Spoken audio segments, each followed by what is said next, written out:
Hi everyone, this is Poonam. आप सभी का स्वागत है मेरे YouTube channel BEd classes by Poonam Sharma. इस सेशन के अंदर हम बात करने वाले हैं बीएड फर्स्ट ईयर सब्जेक्ट की, जो कि बीएड 2020 में आपके एग्ज़ाम नज़दीक आ रहे हैं। ठीक है, जो अब आपके एग्ज़ाम है, अब आपके पास ज़्यादा टाइम नहीं बचा अपनी प्रिपरेशन को करने के लिए। मुश्किल से आपके पास 15 से 20 डेज बच्चे हैं। ओके, ठीक है, 15 या 20 डेज़ के बाद आपके बीएड फर्स्ट ईयर के एग्ज़ाम स्टार्ट हो जाएंगे। ठीक है, जिसके लिए मैंने क्या किया है, आपकी प्रिपरेशन अच्छी हो, जिन बच्चों ने अभी तक कुछ नहीं पढ़ा है, ठीक है, वो उन बच्चों के लिए मैंने पेपर 1, 2, 3, ठीक है, ये हर किसी के लिए ये इंपॉर्टेंट क्वेश्चन इस सीरीज़ के अंदर कराए हैं। ठीक है, एक ही वीडियो बनाई है, उसके अंदर आपको पेपर 1, 2, 3 के इंपॉर्टेंट क्वेश्चन मिल जाएंगे। उसके बाद मैंने जो इंपॉर्टेंट क्वेश्चन बताया उसके आंसर्स भी करा रही हूँ। ये आंसर्स आपको मैराथन क्लास में मिलेंगे। ठीक है, अब ये मैराथन क्लास आपको कैसे मिलेगी, जिसके अंदर सबसे पहले आपको चैनल को सब्सक्राइब करना पड़ेगा। ठीक है, ये मैराथन क्लास उन्हीं बच्चों को मिलेगी जिन्होंने मेरे चैनल को सब्सक्राइब कर रखा है, और टेलीग्राम चैनल ज़रूर ज्वाइन कर लेना। उस पर आपको मैराथन क्लास के नोटिफिकेशन, अपडेट्स और बीएड क्लास से जो भी इंपॉर्टेंट अपडेट्स हैं आपको वहाँ पे मिल जाएंगे। ओके, ठीक है, जो बच्चे मेरे चैनल पर नए आए तो सबसे पहले चैनल को सब्सक्राइब कर दीजिए और लाइक एंड शेयर कर दीजिए, ताकि आपको कोई भी इंपॉर्टेंट अपडेट्स है वो मिस ना हो। ठीक है, काफ़ी इंपॉर्टेंट सेशन है, ध्यान से समझिएगा। इसके अंदर हम BEd first year learning and teaching paper 3 की यूनिट 4 के सारे इंपॉर्टेंट क्वेश्चन डिस्कस करने वाले हैं। ठीक है, चलिए, पहला क्वेश्चन क्या है यूनिट 4 से, जो हमेशा आपके एग्जाम में आता ही है। ठीक है, आप प्रीवियस ईयर क्वेश्चन को उठा के देंगे, उसमें ये क्वेश्चन आपको ज़रूर मिलेगा। ठीक है, इवोल्यूशन क्या है, मूल्यांकन क्या है, उसके कॉन्सेप्ट, टाइप्स, नीड और कैरेक्टरिस्टिक्स। ठीक है, मूल्यांकन क्या है, मूल्यांकन का अवधारणा को समझाइए, मूल्यांकन कितने प्रकार के होते हैं, मूल्यांकन की ज़रूरत क्यों होती है और इसकी विशेषता क्या क्या है। ठीक है, और सीसी क्या है, निरंतर व्यापक मूल्यांकन क्या है, कॉन्टिन्यूस कॉम्प्रिहेंशन इवोल्यूशन क्या है। इसका इन दोनों क्वेश्चन का आंसर मैंने एक ही वीडियो में बनाया है। ठीक है, उसका डिटेल में समझाया है।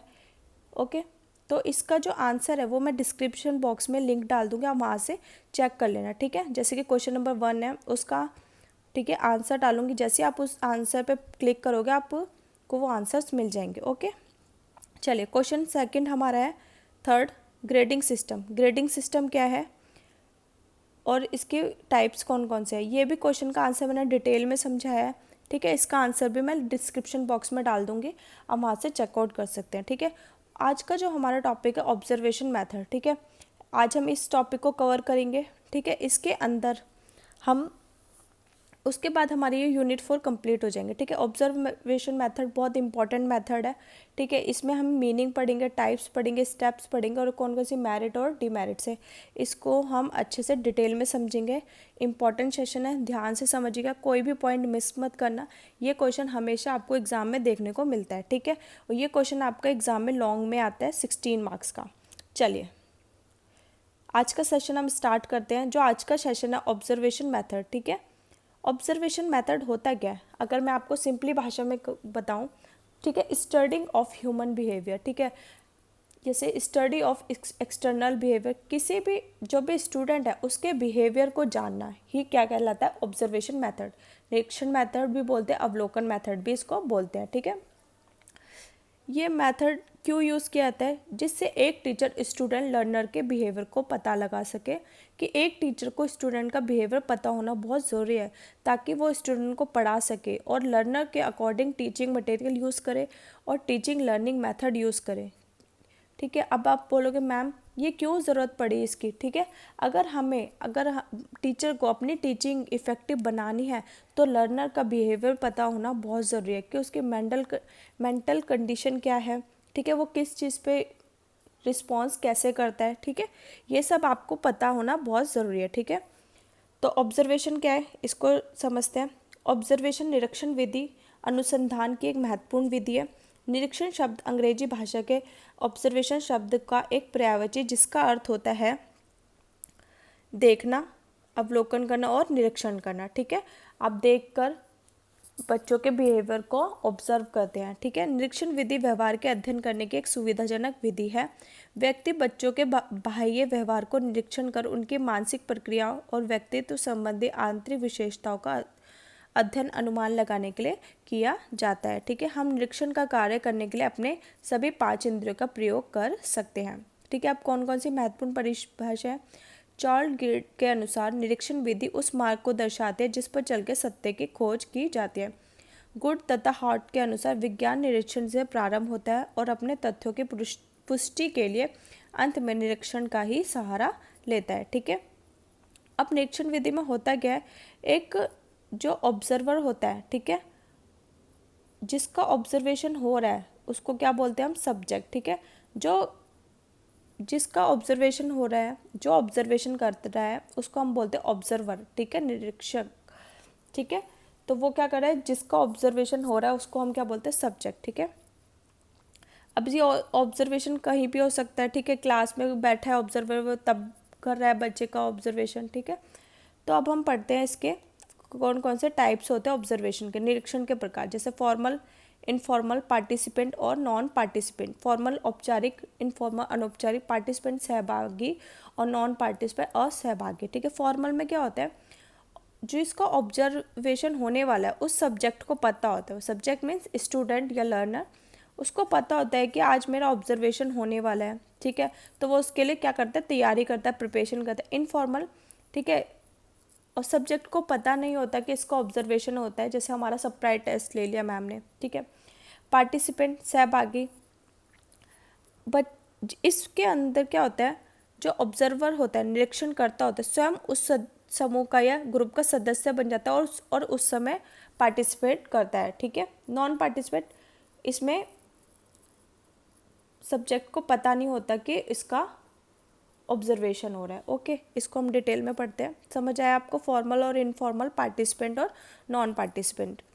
औपचारिक निरीक्षण क्या होता है, फॉर्मल ऑब्जर्वेशन, निरीक्षण पूरी तरह से औपचारिक रूप से संपन्न किया जाता है। इसके लिए निरीक्षणकर्ता द्वारा जिनके व्यवहार का निरीक्षण करना है उन्हें भली भांति पहले ही सूचना दे दी जाती है कि आज आपका क्या होगा, ऑब्जर्वेशन होगा, कि निरीक्षण कार्य कब और कहाँ होना है और किन किन बातों का निरीक्षण होना है। ठीक है, इसमें जिसका ऑब्जर्वेशन होने वाला है, ठीक है, उसको पहले से ही पता होता है कि किस टॉपिक पे उसका निरीक्षण होगा। ठीक है, और कब होगा, कहाँ होगा, पहले से इन्फॉर्मेशन दी जाती है।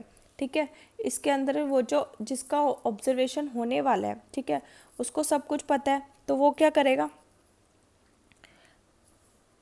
तो वो पहले से क्या कर लेगा, प्रिपरेशन करके आएगा। ठीक है, जो उसका बिहेवियर है उसको क्या कर लेगा, चेंज होगा, वो जो जैसा है वो वहाँ पे वैसा प्रेजेंट नहीं करेगा। ठीक है, तो ये काफ़ी अच्छा ऑब्जर्वेशन नहीं माना जाता औपचारिक निरीक्षण। ठीक है, जैसे कि आपके स्कूल में जब बीएड में जब आप लेसन प्लान देने जाओगे, ठीक है, वहाँ पर ऑब्जर्वर क्लास में बैठे होते हैं, आपको ऑब्जर्व करेंगे। ठीक है, तो सब्जेक्ट को पता है, ठीक है, जिसका ऑब्जर्वेशन उसको पता है, तो वो अगर जैसा उसका बिहेवियर नहीं भी है तो वो अच्छा बनने की कोशिश करेगा। ठीक है, वो इंटरनली जैसा है वो अपने आप को वैसा रिप्रेजेंट नहीं करेगा। ठीक है, क्योंकि उसने अपने आप को अच्छे से प्रिपेयर कर लिया है। ठीक है, तो ये क्या, ये रिलायबल नहीं है ऑब्जर्वेशन। अनौपचारिक निरीक्षण क्या होता है, इस प्रकार के निरीक्षण में निरीक्षणकर्ता व्यक्तियों के समूह का एक अभिन्न अंग बनकर उनके व्यवहार व व्यक्तित्व के गुणों की जानकारी इकट्ठी करने का प्रयास करता है। इसमें निरीक्षण की प्रकृति, उद्देश्य, समय या स्थान के बारे में कोई भी पूर्व सूचना नहीं दी जाती है।